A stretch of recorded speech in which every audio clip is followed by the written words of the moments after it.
बीडच्या केज तालुक्यातील मस्साजोग गावचे सरपंच संतोष देशमुख यांचे अपहरण करून हत्या करण्यात आली। या प्रकरणी मराठा आंदोलक मनोज जरांगे पाटील यांनी मस्साजोग गावाला भेट देऊन ग्रामस्थांशी संवाद साधला।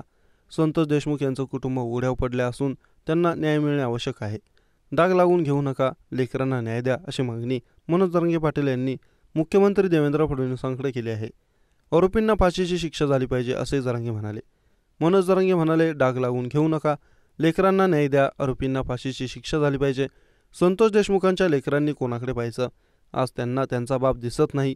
राज्य चालवता आहात, पालकत्व तुमच्याकडे आहे, लेकरं उघड्यावर पडले आहेत।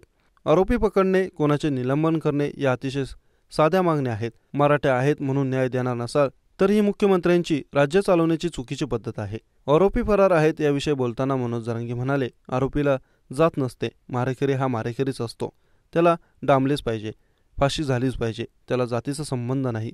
आम्ही जात लावत नाही, तुम्ही जात लावू नका, या मताचे आम्ही आहोत। सरकारने वेळीच ही परिस्थिती हाताळली पाहिजे। या प्रकरणातील मुख्य आरोपी अद्याप फरार आहे। कुटुंबाकडून CID चौकशी मागणी केली जात आहे। सदरील प्रकरण फास्ट ट्रॅक कोर्टात चालून आरोपींना फाशीची शिक्षा द्यावी। बीडच्या केज तालुक्यातील मस्साजोग येथील सरपंच संतोष देशमुख यांच्या हत्या प्रकरणातील प्रमुख आरोपींना अटक करावी या मागणीसाठी सकाळपासून रस्ता रोको आंदोलन सुरू आहे। या ठिकाणी मराठा आंदोलक मनोज जरांगे पाटील यांनी भेट देऊन मुख्यमंत्र्यांना या प्रकरणात लक्ष घालावे।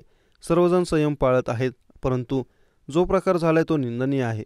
यातील आरोपींना तत्काळ अटक करावी अशी मागणी करत सर्व समाज बांधवांना शांततेचं आवाहन केलं आहे।